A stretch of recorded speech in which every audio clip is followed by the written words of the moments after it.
നേതാക്കൾ മുഖ്യമന്ത്രി സ്ഥാനം ലക്ഷ്യം വെച്ച് പ്രവർത്തിക്കുന്നത് കോൺഗ്രസിന്റെ ഗുണം ചെയ്യില്ല എന്ന് കെ സുധാകരൻ. മുഖ്യമന്ത്രിയാകാൻ വേണ്ടി ചിലർ നേതൃത്വത്തിനെ സ്വാധീനിക്കാൻ ശ്രമിക്കുകയാണ് എന്നും സുധാകരൻ ആരോപിച്ചു. വി ഡി സതീശൻ ഉൾപ്പെടെയുള്ള നേതാക്കൾ കുറച്ചുകൂടി സഹകരിച്ചിരുന്നെങ്കിൽ നന്നായേനെ എന്നും സുധാകരൻ മാതൃഭൂമി ന്യൂസിന് നൽകിയ പ്രത്യേക അഭിമുഖത്തിൽ പറയുകയുണ്ടായി.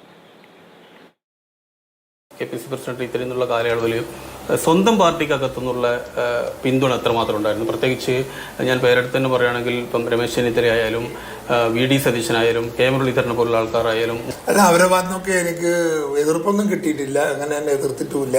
എന്നെ ഒറ്റപ്പെടുത്താനൊന്നും അവർ ശ്രമിച്ചു എന്നുള്ള അഭിപ്രായമൊന്നും എനിക്കില്ല. പക്ഷേ എന്നാലും ഒരു സഹകരണ രംഗത്ത് ഒരു വലിയ റിസൾട്ട് ഉണ്ടാക്കാൻ നമുക്ക് അബദ്ധം കൊണ്ട് സാധിച്ചിട്ടില്ല. കുറച്ചും കൂടി ശക്തിപ്പെട്ട് കിട്ടിയായിരുന്നു നന്നാവുമായിരുന്നു.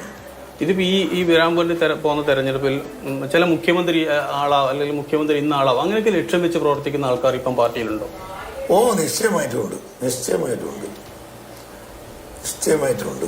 അപ്പോൾ അവരിപ്പോൾ ഇങ്ങനെ നാഷണൽ ലീഡർഷിപ്പിനെയൊക്കെ ഇങ്ങനെ സ്വാധീനിച്ച് ബന്ധപ്പെടുത്തി അതുകൊണ്ട് അങ്ങനെ കൊണ്ടുപോകുന്നുണ്ട്. അതുകൊണ്ട് തന്നെ നാഷണൽ ലീഡർഷിപ്പിലും അങ്ങനെ ഒരു ബന്ധം അവരും അത് സ്വീകരിക്കുന്നുണ്ട്. അങ്ങനെയൊക്കെ ഉണ്ട് ചില കാര്യങ്ങളൊക്കെ. അതൊരു ഗുണമുള്ള കാര്യമല്ല എന്നാണ് എൻ്റെ വ്യക്തിപരമായ അഭിപ്രായം. ഖാർഗെ, രാഹുൽ ഗാന്ധി, KC വേണുഗോപാൽ, ദീപാദാസ് മുൻഷി ഇങ്ങനെയുള്ള ആൾക്കാരൊക്കെ എത്രമാത്രം സപ്പോർട്ട് ചെയ്തിട്ടുണ്ട്? അല്ല, എനിക്കതിനകത്ത് എല്ലാവരുടെ പേരും ഞാൻ പറയുന്നത് എല്ലാവരും സപ്പോർട്ട് ചെയ്തിരുന്ന നേതാക്കന്മാരുണ്ട്. എല്ലാവരും സപ്പോർട്ട് ചെയ്തു എന്ന് ഞാൻ പറയുന്നുമില്ല. ഇപ്പൊ താങ്കൾ മാറ്റാൻ വേണ്ടി പറഞ്ഞ ഒരു പ്രധാനപ്പെട്ട കാരണം എന്ന് പറയുന്നത് അതൊരു കത്തോലിക്ക സമുദായത്തിനും അല്ലെങ്കിൽ ക്രിസ്ത്യൻ മൈനോറിറ്റിക്കൊക്കെ കുറച്ച് പ്രാതിനിധ്യം കൊടുക്കുന്നതിന് വേണ്ടിയിട്ടാണ് എന്നൊരു കാര്യം പറയുന്നുണ്ട്. അത്തരത്തിൽ ഫീൽ ചെയ്തിട്ടുണ്ടോ? അങ്ങനെയൊന്നും എനിക്ക് ഫീൽ ചെയ്തില്ല. ഞാൻ ചോദിക്കുന്നത്, ഞാൻ ഈഴവ കമ്മ്യൂണിറ്റിയാണ്. കേരളത്തിൽ ഈഴവ കമ്മ്യൂണിറ്റി എത്ര ആളുണ്ട്?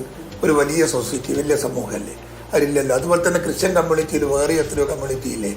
ഇതില്ലേ? അവർ ഒരുപാട് അതെല്ലാം അങ്ങനെ എല്ലാവർക്കൊന്നും ഇല്ലല്ലോ. അതിൻ്റെ അകത്ത് കടന്നു വരുന്ന കഴിവും പ്രാപ്തിയുമുള്ള നേതാവ് അവരെവിടെയോ ആവുകയാണോ അവരെ ഇതിനകത്ത് കടന്നു വരുമ്പോൾ നമ്മൾ ഇത് അക്സെപ്റ്റ് ചെയ്യണം. അവരുടെ കഴിവാണ് നമുക്ക് പാർട്ടിക്ക് ആവശ്യം, അല്ലാതെ മതമല്ല, ജാതിയല്ല. CK വിജയൻ തത്സമയം ചേരുന്നുണ്ട്. Good morning Vijayan. K Sudhakaran എന്തുകൊണ്ട് ആ സ്ഥാനത്തിന് അവകാശം ഉന്നയിച്ചുകൊണ്ട് അവസാന നിമിഷം വരെ തുടർന്നു? ഇതൊക്കെ വലിയ ചർച്ചയായിരുന്നു.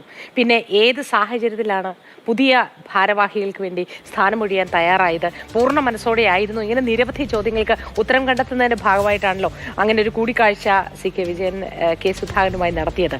എന്തൊക്കെ കാര്യങ്ങളാണ് പങ്കുവച്ചത്? ഏത് ഘട്ടത്തിലാണ് അദ്ദേഹം ഈ സ്ഥാനത്ത് നിന്ന് മാറി നിൽക്കാനും പുതിയ ആളിനെ സ്വീകരിക്കാനും തയ്യാറായത്? അദ്ദേഹം അത്തരത്തിലൊരു ഈ സ്ഥാനം, അതായത് KPCC പ്രസിഡന്റ് സ്ഥാനം ഒഴിയുകയും അതിൽ നിന്ന് മാറി നിൽക്കുകയും ചെയ്യേണ്ടി വന്നത് ഇപ്പോഴും പൂർണ്ണ മനസ്സോടുകൂടി അല്ല, അല്ലെങ്കിൽ അത് അദ്ദേഹത്തിന്റെ തീരുമാനമായിരുന്നില്ല എന്നതാണ് ഒന്നാമത്തെ കാര്യം.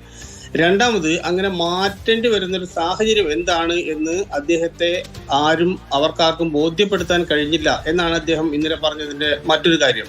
അത് മാത്രമല്ല, അതിനേക്കാളും പ്രധാനപ്പെട്ട ഒരു കാര്യം, ഇത്തരത്തിൽ ഈ സ്ഥാനത്ത് നിന്ന് KPCC പ്രസിഡന്റ് സ്ഥാനത്ത് നിന്ന് തന്നെ മാറ്റുകയാണ് എന്നുള്ള വിവരത്തിന് ഭാഗമായിട്ട് ഏതെങ്കിലും രീതിയിൽ ചർച്ച നടത്തുകയോ അദ്ദേഹവുമായി എന്തെങ്കിലും കൂടിക്കാഴ്ച നടത്തുകയോ ആ വിവരം അദ്ദേഹത്തോട് ഔദ്യോഗികമായി അറിയിക്കുകയോ ചെയ്തു എന്ന് അദ്ദേഹം സമ്മതിക്കുന്നില്ല. അതായത് അത് ഒരു പ്രത്യേക തീരുമാനം കോൺഗ്രസിന്റെ ദേശീയ നേതൃത്വത്തിൽ നിന്ന് എടുത്തു. ആ തീരുമാനം ഒരു അച്ചടക്കമുള്ള പാർട്ടി പ്രവർത്തകൻ എന്ന നിലയിൽ താൻ അംഗീകരിക്കുകയാണ് ചെയ്യുന്നത്. എന്ന് വെച്ചാൽ ആ മാറ്റിയ തീരുമാനത്തോട് അദ്ദേഹത്തിന് വിയോജിപ്പുണ്ട്. ആ മാറ്റിയ രീതിയിൽ അദ്ദേഹത്തിന് വിയോജിപ്പുണ്ട്. അതിനുവേണ്ടി കേന്ദ്ര നേതൃത്വം സ്വീകരിച്ച ചില നിലപാടുകളോട് അദ്ദേഹത്തിന് കടുത്ത വിയോജിപ്പുണ്ട്. സ്വാഭാവികമായും അയാൾ ഒരു അച്ചടക്കമുള്ള ഒരു പാർട്ടി നേതാവ് അല്ലെങ്കിൽ പാർട്ടി പ്രവർത്തകൻ എന്ന നിലയിൽ അതിനോട് അതിരൂക്ഷമായി പ്രതികരിക്കുന്നില്ല എന്നത് സത്യമാണ്. പക്ഷെ എങ്കിലും അദ്ദേഹത്തിന്റെ മനസ്സിന്റെ അകത്ത് അത് ഇങ്ങനെ നീറിപ്പുകഞ്ഞ് കിടക്കുന്നുണ്ട് എന്നത് അദ്ദേഹം ഏതാണ്ട് ഒരു 40 മിനിറ്റോളം സംസാരിച്ചപ്പോഴെല്ലാം തന്നെ നമുക്ക് മനസ്സിലാകുന്നുണ്ട്. അതിനു മുൻപ് സംസാരിച്ചപ്പോഴും മനസ്സിലാകുന്നുണ്ട്. അത് ഏതെങ്കിലും ഒരു സ്ഥാനം ഒഴിയുന്നതിനോടുള്ള വിസമ്മതം കൊണ്ടല്ല, പകരം അതിന് സ്വീകരിച്ച രീതി സുതാര്യമായിരുന്നില്ല എന്നതുകൊണ്ടുകൂടിയാണ്.